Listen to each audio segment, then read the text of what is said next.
প্রিয় শিক্ষার্থীবৃন্দ, আসসালামু আলাইকুম। আমাদের কম্পিউটার অফিস অ্যাপ্লিকেশন কোর্সের ধারাবাহিক ভিডিও টিউটোরিয়ালের আজকে নবম পর্ব। আমাদের আজকের আলোচনার বিষয় text highlight colour, shading colour, format painter, তারপর হচ্ছে লাইন স্পেসিং। আমরা প্রথমে আলোচনা করব টেক্সট হাইলাইট কালার নিয়ে। এর জন্য আমরা একটি ওয়ার্ডের ফাইল ওপেন করতেছি। টেক্সট হাইলাইট হচ্ছে কোনো একটি নির্দিষ্ট টেক্সট, মানে একটি লেখাকে হাইলাইট করে তোলা আর কি। সেই জন্য আমাদের এই যে এখানে ছোট্ট একটা প্যারাগ্রাফের মধ্যে আমরা লিখছি, এই যে প্রথম যে হেডলাইনটা আছে আমরা এটাকে হাইলাইট করতে চাচ্ছি। এই জন্য যতটুকু লেখা আমরা হাইলাইট করতে চাচ্ছি অতটুকু পরিমাণ লেখা আমরা সিলেক্ট করে এই যে আমাদের ফন্ট গ্রুপ থেকে আমরা যে কালারটি করতে যাচ্ছি, এখানে অনেকগুলো কালার আছে, আপনি আপনার পছন্দ মতো কালার সিলেক্ট করবেন। এই যে দেখেন আমাদের এই যে টেক্সটে যে কম্পিউটার অফিস অ্যাপ্লিকেশন যে লেখাটি আছে এটি হাইলাইট হয়ে গেছে। হ্যাঁ, এরকম কালারের মাধ্যমে আমরা কি করতে পারি, লেখাটিকে হাইলাইট করতে পারি। আর যদি আমরা এখান থেকে এটা অফ করতে চাই, লেখাটাকে সিলেক্ট করে এই যে নো কালার, আবার টেক্সট হাইলাইটে অপশনে গিয়ে এখান থেকে আমরা নো কালার করে দিলে আমাদের লেখাটি আবার হাইলাইট অপশনটা অফ হয়ে যাবে। এভাবে আমরা যে কোনো একটা নির্দিষ্ট লেখাকে হাইলাইট করতে পারি। তারপর হচ্ছে শেডিং কালার।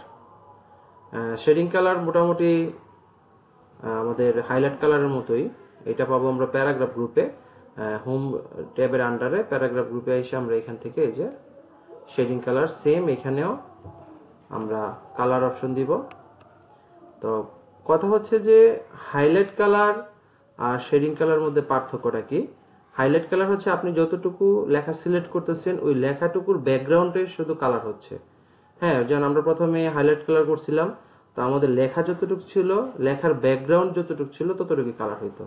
কিন্তু শেডিং কালারের ক্ষেত্রে দেখা যাচ্ছে পুরা লাইন, এই যে দেখেন পুরা লাইনটাই কি হচ্ছে, কালার হয়ে যাচ্ছে আর কি। তো হাইলাইট আর শেডিং কালার মধ্যে পার্থক্য হচ্ছে এইটুকু। তারপর হচ্ছে লাইন স্পেসিং।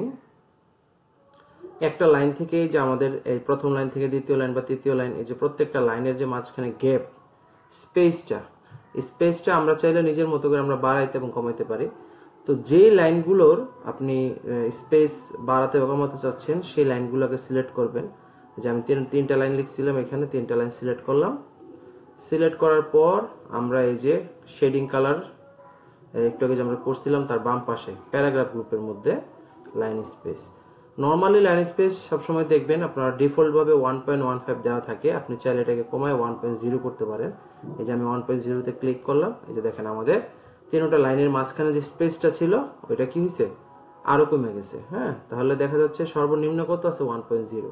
আপনি চাইলে একটু বাড়াতে পারেন, 1.5 করতে পারেন, এই যে 2.0। আমি যত বাড়াচ্ছি এটার পরিমাণ আমার লেখাগুলো কিন্তু দেখেন একটা থেকে একটা লাইনের যে দূরত্বটা কিন্তু বেড়ে যাচ্ছে, মানে লেখাগুলোর মাঝখানে গ্যাপটা বাড়তেছে, স্পেসটা বাড়তেছে। যে 2.5, 3.0 এভাবে আপনি প্রত্যেকটা লাইনের স্পেস বাড়াতে বা কমাতে পারেন। তো সাধারণভাবে কত থাকে 1.15। এ হচ্ছে লাইন স্পেস। তারপরে হচ্ছে ফরম্যাট পেইন্টার কিছুটা কপি পেস্টের মতো। নর্মালি আমরা কপি পেস্টে কি করি, লেখা কপি পেস্ট করি। আর ফরম্যাট পেইন্টারটা হচ্ছে কোনো একটা লেখার যে আপনি ইয়েগুলো আর কি, বোল্ড, ইটালিক, আন্ডারলাইন, মানে যে ফরম্যাটগুলো আপনি অ্যাড করতেছেন ওই ফরম্যাটগুলোকে কপি করা। ধরেন আমরা এক্সাম্পল প্রথম যে এই যে Amena Khatun modern education centre, এই লেখাটাকে আমরা সিলেক্ট করে এটার মধ্যে কি করলাম, বোল্ড দিলাম, ইটালিক দিলাম, লেখাটাকে আমরা একটু কালার করলাম। হ্যাঁ, তারপরে হচ্ছে এখান থেকে আমরা এই একটা ফন্ট চেঞ্জ করে এরিয়াল ব্ল্যাক করে দিলাম। হ্যাঁ, এখন আমরা চাচ্ছি যে এই আমেনা খাতুন মডার্ন এডুকেশন সেন্টারে যেই ফরম্যাটগুলো ইফেক্টগুলো আমরা ইউজ করছি সেম এগুলো আমরা এই যে নিচের অ্যাড্রেস যে লাইনটা আছে এই নিচের লাইনটা সেম একই ডিজাইনটা করতে যাচ্ছি, এই একই ফরম্যাটগুলো ব্যবহার করতে যাচ্ছি। তাহলে আমরা প্রথমে এই লাইনটাকে যেটাতে যে ফরম্যাটটাকে কপি করতে চাচ্ছি যে লাইনের, ওইটাকে সিলেক্ট করে এখান থেকে ফরম্যাট পেইন্টারে ক্লিক করলে একটা ব্রাশের মতো চিহ্ন আসলে আমরা যেই লেখাটার উপরে ইফেক্টটা অ্যাপ্লাই করবো ওই লেখাটা আমরা সিলেক্ট করবো। যেমন এই যে নিব্রা করব ব্রাউনবাড়িয়া, এই লেখাটাকে আমরা কি করলাম, এবার মাউস দিয়ে চাপ দিয়ে ধরে সিলেক্ট করে দিলাম। তাহলে দেখেন উপরের লাইনটার মতো নিচের লাইনটা সেম টু সেম ফরম্যাটগুলো কপি হয়ে গেছে। তো এভাবে আমরা ফরম্যাট পেইন্টারটা ইউজ করতে পারি। আমাদের আজকের এই আলোচনার বিষয় এতটুকুই ছিল। সবাই ভালো থাকবেন। আসসালামু আলাইকুম।